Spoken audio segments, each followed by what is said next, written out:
nanti tolong jadikan ini sebagai ukuran benar tidaknya sholat kita sampai zuhur itu. Jangan-jangan tiap hari antum sholat, tapi menurut Al-Quran ada yang belum tepat dalam sholatnya. Dua, orang yang sholatnya benar dijamin langsung oleh Al-Quran akan dijadikan orang yang baik dalam kehidupan. Singkatnya, orang sholat pasti jadi orang baik, sifat dan sikapnya baik. Dalilnya di Quran surah ke-29 Al-Ankabut ayat 45. Perhatikan kalimatnya, kita hafal insyaallah. Innas salata tanha 'anil fahsya'i wal munkar. Sekarang perhatikan cara menerjemahkan dengan baik. Innas salat, sungguh salat yang dikerjakan dengan benar itu. Teman-teman perhatikan ya, di sini ada alif lamnya. Beda antara kalimat menggunakan alif lam ma'rifah dengan yang tidak menggunakan alif lam nakirah. Kalau tidak pakai alif lam itu umum bentuknya, bebas, tidak ada aturan spesifik. Jadi kalau kalimat Qur'annya inna sholah, maka anda bebas menunaikannya. Mau buru-buru silahkan, mau tidak khusyuk itu pilihan. Tapi kalau kalimatnya menggunakan alif lam inna sholah, maka itu ma'rifah khusus, ada aturannya, ada ketentuannya, nggak bisa sembarangan, nggak bisa. Seperti artikel the dalam bahasa Arab, dalam bahasa Inggris, maaf, car, banyak itu mobil. The car yang itu, bukan yang lain. Dan semua kalimat salat dalam Al-Quran yang bermakna ibadah, itu semuanya menggunakan alif lam. Silahkan cek. Kalimat salat pertama Al-Baqarah ayat 3, posisi paling kiri pertengahan. Alladzina yu'minuna bil ghaib wa yuqimunas shalah. Al-Baqarah 43, wa aqimus shalah. 45, wasta'inu bis sabri was shalah. Selalu ada alif lamnya. Artinya cuman kalimat alif lam ini saja maknanya dalam sekali. Tunaikan sholat sesuai aturan, ada ketentuannya. Sahabat Nabi hidup di zaman Nabi, sholat di samping Nabi, di masjid Nabi. Kemudian ketika sholat keluar dari aturan, belum maksimal belajarnya, kata Nabi ulangi sholatnya. Di sahabat saja diminta diulang, apalagi yang bukan sahabat, jauh dari Nabi, bukan tetangga Nabi, hidup bukan di zaman Nabi, sholatnya bukan di masjid Nabi, merasa aman dengan sholatnya, itu mustahil. Nah sekarang kalau anda benar menunaikan salatnya, lihat kalimatnya, maka salat yang dikerjakan itu tanha 'anil fahsya'i wal munkar. Dia akan mencegah pelakunya dari dua sumber keburukan. Mohon maaf kalau ada orang buruk, itu sebabnya cuma dua. Orang yang sifat dan sikapnya buruk cuma dua sumbernya, tidak ada yang ketiga. Satu, fahsya, keburukan yang bersumber dari syahwat, ya, kata-kata jorok, kotor, pornografi, porno aksi, itu fahsyah. Jadi mustahil kalau ada orang sholat, maaf, lisannya masih bisa berkata-kata kotor, itu mustahil. Kalau ada orang tidak sholat, kata-katanya kotor, dia nggak sholat. Yang aneh itu orang sholat, kata-katanya masih kotor. Itu yang keliru, pasti ada yang salah dalam sholatnya. Orang sholat, pandangannya masih tidak teratur, semua dilihat, pasti ada yang salah itu. Mungkar, keburukan yang diingkari oleh hati, sumbernya nafsu perut dan akal. Mencuri itu mungkar, korupsi itu mungkar, berselisih itu mungkar, merampok mungkar, membunuh itu mungkar. Tingkat kemungkaran paling tinggi, yang balasannya neraka jahanam itu. Apalagi membunuh orang-orang beriman itu ya, itu jelas kalimatnya langsung. Ya, Quran surah ke-4 An-Nisa ayat 93, posisi paling kanan di pertengahan. Hati-hati. Ya. Hati-hati, wa may yaqtul mu'minan muta'ammida. Siapa yang sengaja merencanakan pembunuhan terhadap seorang beriman, satu saja nyawa orang beriman tumpah, fajaza'uhu jahannam, maka tempatnya di neraka jahanam orang itu. Wa ghadiballahu alaihi, Allah murka pada orang itu. Wa la'anahu, dan dilaknat oleh Allah. Wa 'adda lahu 'adzaban 'azima, dan disediakan siksa yang berlipat. Bahkan orang-orang semacam ini, maaf, pernah dengar masuk surga tanpa hisab? Nah, orang-orang semacam ini masuk neraka tanpa hisab. Ada di Quran surah 18 ayat 100 sampai 101, posisi paling kiri di pertengahan di atas. Hati-hati. Wa aradna jahannama yaumal qiyamah, wa aradna jahannama yauma idzin lil kafirina arda. Pada hari kiamat nanti kami akan tampilkan neraka jahanam sejelas-jelasnya pada orang ingkar, sejelas-jelasnya. Kalau dalam bahasa kita itu kan ada orang sibuk nanti memikirkan kitabnya, ada yang terima tangan kanan, ada yang di belakang punggungnya. Tiba-tiba ada orang-orang yang Allahu Akbar, kita di mana ya? Kita di mana nanti kitabnya? Allah sampaikan, wa aradna jahannama yauma idzinil kafirina arba. Kamu gak usah banyak mikir ya, tempat kamu di sini neraka jahanam. Nanti langsung masuk aja ke situ. Dan bukan cuma kafirin saja, karena ayat 101-nya menunjukkan orang-orang yang diberikan penglihatan gak mau lihat dia, diberikan pendengaran gak mau mendengar yang baik-baik. Alladzina kanat a'yunuhum fi ghita'in 'an dzikri wa kanu la yastati'una as-sam'a. Bahkan di antara mereka ada orang yang munafik, tahu ayat-ayat Allah tapi diingkari isinya dan melakukan maksiat dengan paham ayat-ayatnya. Itu masuk neraka duluan dibandingkan orang kafir. Quran surah keempat ayat 140, posisi paling kiri sebelah bawah di pojok. Hati-hati. وَقَدْ نَزَّلَ عَلَيْكُمْ فِي الْكِتَابِ أَنْ إِذَا سَمِعْتُمْ آيَاتِ اللَّهِ يُكْفَرُ بِهَا وَيُسْتَهْزَأُ بِهَا فَلَا تَقْعُدُوا مَعَهُمْ حَتَّى يَخُوضُوا فِي حَدِيثٍ غَيْرِهِ إِنَّكُمْ إِذًا مِثْلُهُم. Ujungnya, إِنَّ اللَّهَ جَامِعُ الْمُنَافِقِينَ وَالْكَافِرِينَ فِي جَهَنَّمَ جَمِيعًا. Allah akan ambil orang munafik duluan masuk ke dalam neraka Jahannam, baru orang kafir. Maka saya terus terang sampai tadi pagi saya sampaikan, sulit bagi saya untuk menerima. Jangankan pakai akal, ke telinga aja nggak masuk. Ada orang mengatakan ingin memerangi teroris di Aleppo sana, tapi yang ditembak anak-anak kecil, yang dibom bayi-bayi, gitu kan?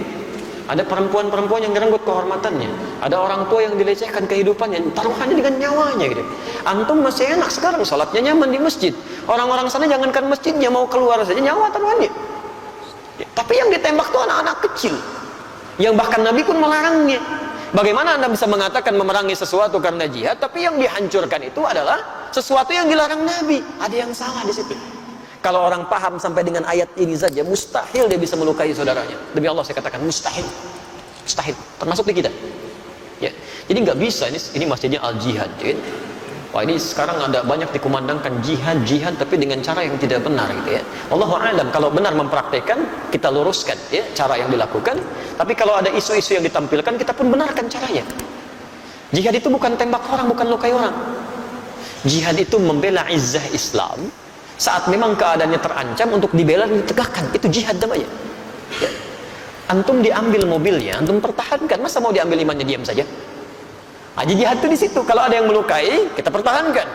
Ada yang mempersoalkan, kita pertahankan. Dan kalau orang mempersoalkan dengan ilmu, kita balas dengan ilmu. Jihad pengetahuan. Kalau melukai fisik, kita pertahankan dengan fisik. Saya pernah di Lampung ditanya itu, Ustaz, apakah bom di jalan Tamrin termasuk jihad fisabilillah? Saya bilang, Pak, setahu saya jihad fisabilillah itu jihad di jalan Allah, bukan di jalan Tamrin. Ada kaidah di situ, nggak bisa. Sekarang kan cukup ramai gitu ya, muncul ini, muncul itu. Kemarin ada bom Panji, ya luar biasa.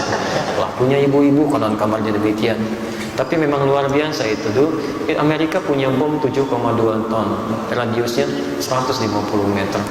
Rusia punya bom 8,2 ton, daya jangkaunya 300 meter. Bom Panji 3 kilo, 300 meter gitu. Ini siapa orang ini? Ya, orang mana sebetulnya gitu kan? Kalau salah itu pemahamannya harus diluruskan tuh kan. Kalau isu-isu berkembang ya kita doakan supaya lebih baik lagi ya. Baik, hati-hati itu penguasa panci ibu-ibu sekarang ya. Untuk punya masalah di rumah itu baru panci, belum kulkas tuh, mesin cuci yang lain. Kembalikan. Jadi orang kalau benar sholatnya itu pasti ada orang baik.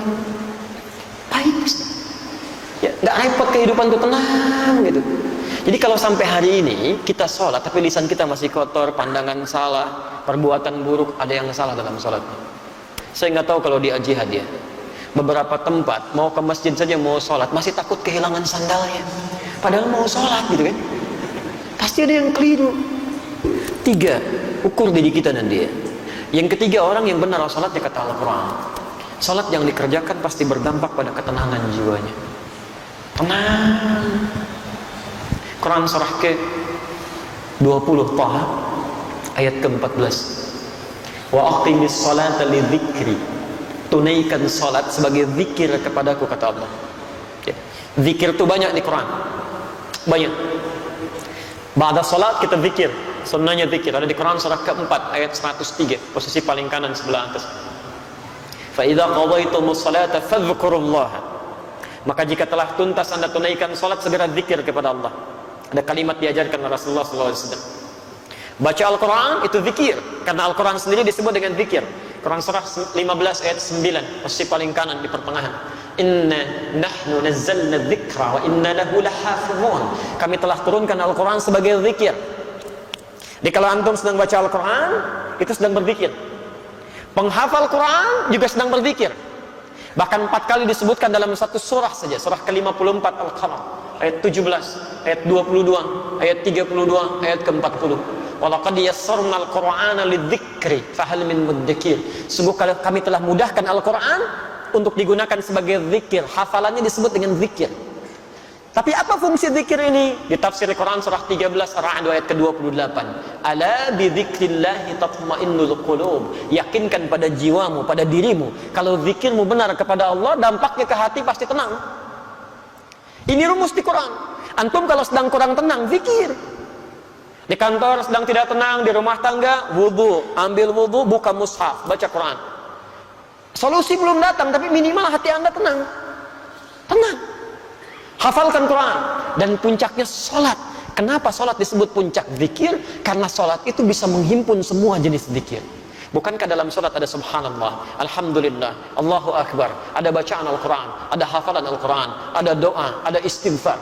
Jadi kalau semua bentuk sholat ini menghimpun semua jenis zikir, belum mampu membuat antum tenang, antum butuh apa lagi supaya hatinya tenang? Sholat itu jangankan ibadahnya, tempatnya saja, masjid tempat sholat itu dijamin di Quran menghadirkan ketenangan. Nggak ada tempat paling tenang di muka bumi kecuali masjid itu, termasuk di kantor. Nggak percaya silahkan. Sedang capek kerja macam-macam, masuk ke masjid, duduk setelah tahiyatul masjid, tiba-tiba nggak kerasa kipas muter, tenang, plak, tidur aja gitu. Saya pernah ke Tokyo itu dan diajak ke Gunman. Ini nyata. Bertemu dengan ustadz dan komunitas di sana, cerita, Ustadz, sedisiplin-disiplinnya di sini, tapi ketenangan itu tidak mudah untuk didapatkan. Tingkat bunuh dirinya itu 30.000 setahun. Sehari bisa 100 orang bunuh diri. Dan kami pernah dibawa ke daerah Fuji yang setiap hari akan ditemukan 4-5 mayat di situ. Makanya kata Profesor Kato, sehebat-hebatnya orang Jepang yang disiplin masih kalah sama orang Muslim. Bukan orang Indonesia, orang Muslim. Ya. Jadi orang Muslim itu punya satu ajaran yang nggak ditemukan dimanapun, yang menghadirkan ketenangan dalam jiwanya. Tapi Ustaz, masih ada di Swedia satu distrik yang lebih dahsyat dibanding ini. Itu bunuh dirinya di mana aja, serampangan. Karena itu konsolnya, Pemdanya sampai membuat tempat khusus lokalisasi bunuh diri. Dan jamnya diatur jam 10 sampai jam 12. Jadi kalau datang jam 8 kepagian, datang jam 2 kesiangan, besoknya lagi gitu. Nah ini nyata kejadian, satu kali ada orang akan bunuh diri, ya jadwal dia jam 12. Ketemu dengan salah seorang di situ, Muslim, Ustadz juga, cuman di Eropa kan tampilannya agak beda. Ditanya mau kemana kamu? Mau bunuh diri.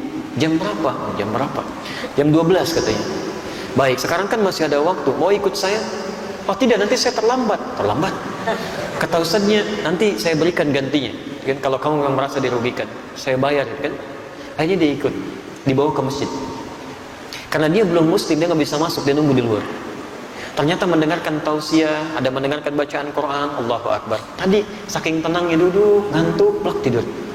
Dilihat begitu pulasnya sampai lewat dari jam bunuh dirinya. Betul, jam 1, jam 2 ini nyata. Ketika sudah semakin pulas, ini tidak tega membangunkan karena kelihatan enak sekali. Begitu bangun, langsung kemudian disampaikan, saya mohon maaf tidak bangunkan. Kamu merasa nikmat sekali. Kamu sudah lewat jam bunuh dirinya. Saya ingin tanya apa yang harus saya ganti. Ternyata jawabannya cukup mengejutkan. Ini tempat apa? Masjid. Apa keutamanya? Dijelaskan. Saya tidak ingin jadi bunuh diri. Tidak jadi bunuh diri. Saya itu ingin bunuh diri karena 3 hari berturut-turut tidak bisa tidur sampai hari ini. Entah kenapa tiba di sini, tiba-tiba bisa tidur. Jadi orang nggak sholat aja dekat masjid jadi tenang, apalagi yang sholat. Kalau antum sudah masuk masjid, sudah sholat gak bisa tenang juga, antum perlu apa lagi? Orang itu akhirnya masuk Islam. Peristiwa itu jadi viral kemudian di media sosial, menyebar dengan kuat sampai-sampai dipanggil oleh Pemdanya, kalau kita bupatinya. Akhirnya apa yang terjadi? Di tempat lokalisasi bunuh diri tadi, di sampingnya dibuatkan tempat untuk ustadz tadi, dan ada tulisan, bagi yang ingin bunuh diri konsultasi dulu ke sini. Itu nyata gitu. Jadi kita punya teorinya, kenapa nggak kita maksimalkan? Kalau tiap hari Anda belum tenang, nggak nyaman hati, yang paling aneh itu pada urusan orang lain, Anda yang jadi nggak tenang. Yang punya masalah orang lain, kenapa Anda yang ribut dalam statusnya? Berselisih satu dengan yang lainnya. Kadang-kadang urusan yang sudah jelas masih Anda pikirin juga, itu keterlaluan. Dalam agama itu kita punya konsep, sesuatu yang sudah jelas diatur oleh Allah, nggak usah banyak dipikirin.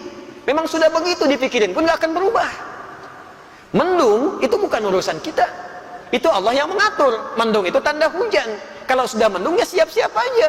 Payung dikeluarkan. Itu yang dituntut ikhtiarnya, bukan dipikirkan. Duh, mendung. Kalau mendung hujan turun. Banjir. Paling macet. Ustadznya paling nggak datang, nggak jadi acaranya. Ustadznya udah nunggu duluan. Jadi nggak pas situasinya. 4. Orang yang sholatnya benar. Ini yang paling dahsyat. Dijamin langsung oleh Al-Quran. Akan dimudahkan segala urusan hidupnya. Bahkan rizkinya pun didatangkan dari sisi yang tidak dia duga. Allahu Akbar.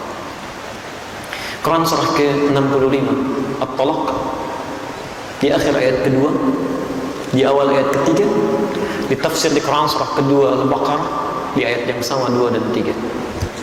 Perhatikan kalimatnya. Saya beri rumus ya. Baik. Boleh saya tuliskan? Alhamdulillah. Ini bisa dibawa atau ada mic yang lain?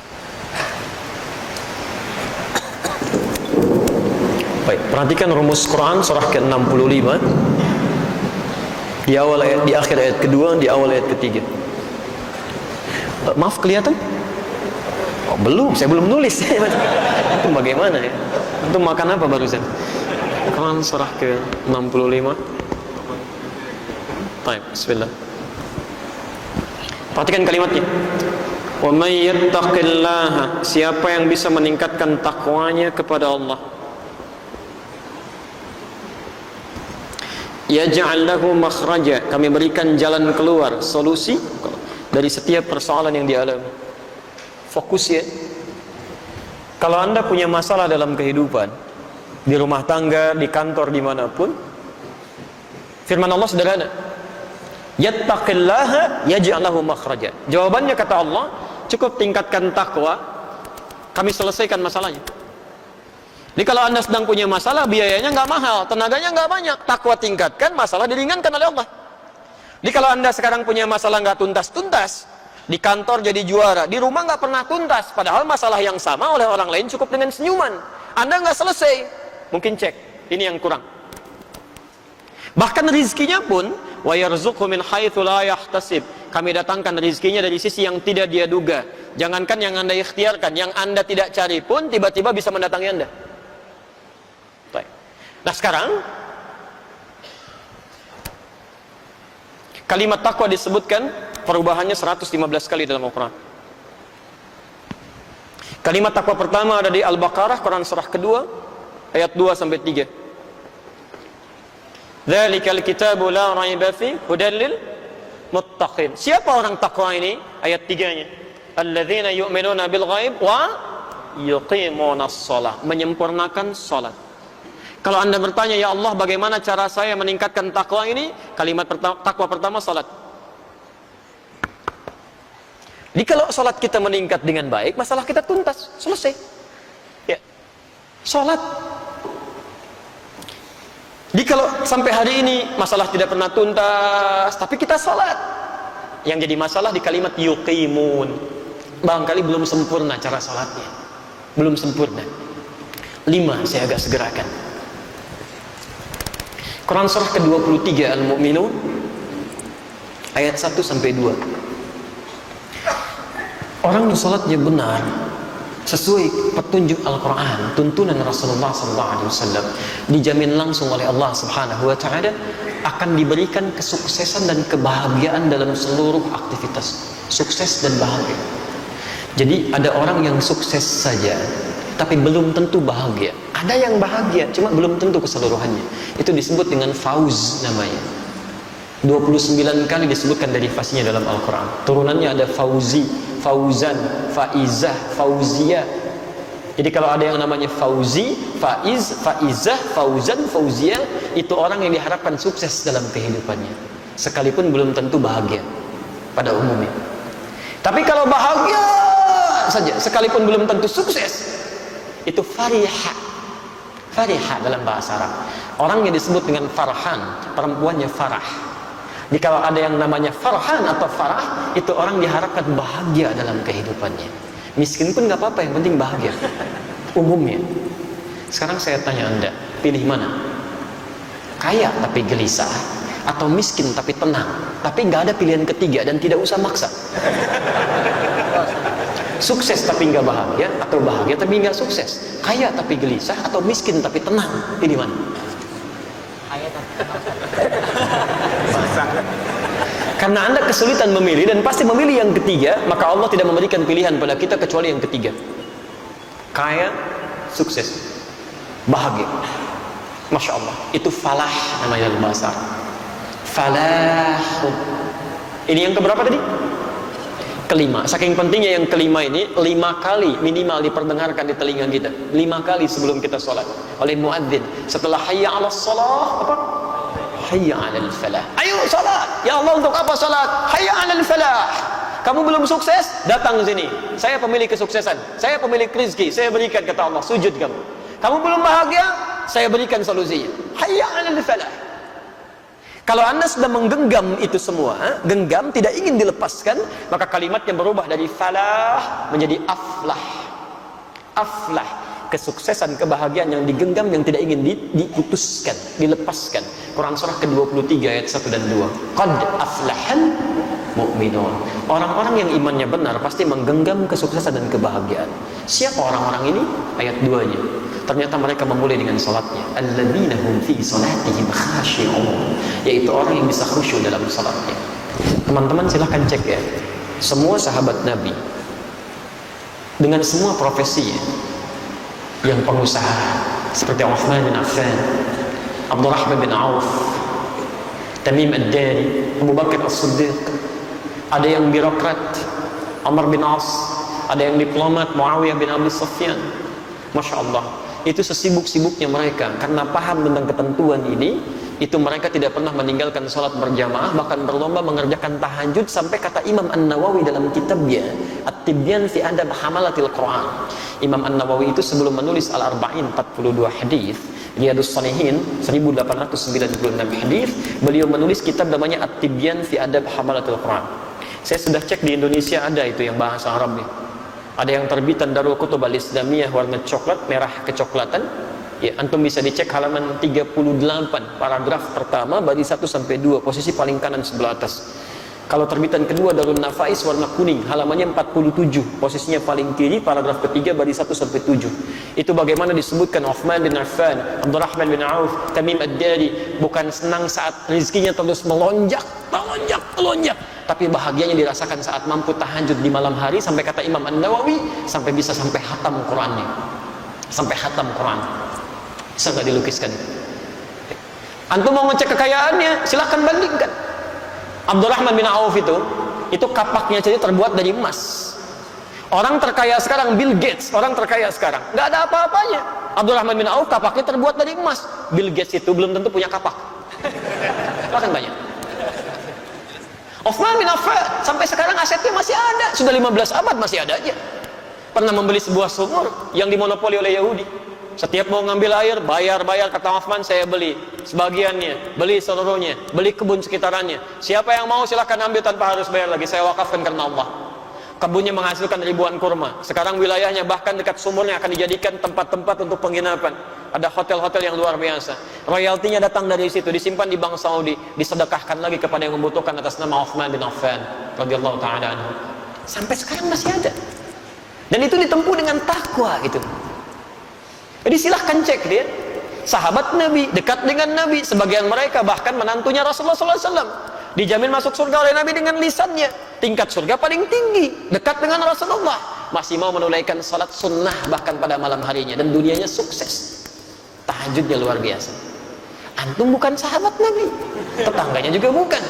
Surga belum jelas sampai dengan siang ini. Hisab masih menegangkan. Jangankan salat sunnahnya, salat fardu masih ditunda-tunda. Cita-cita masuk surga bersama Nabi, mereka repot di situ.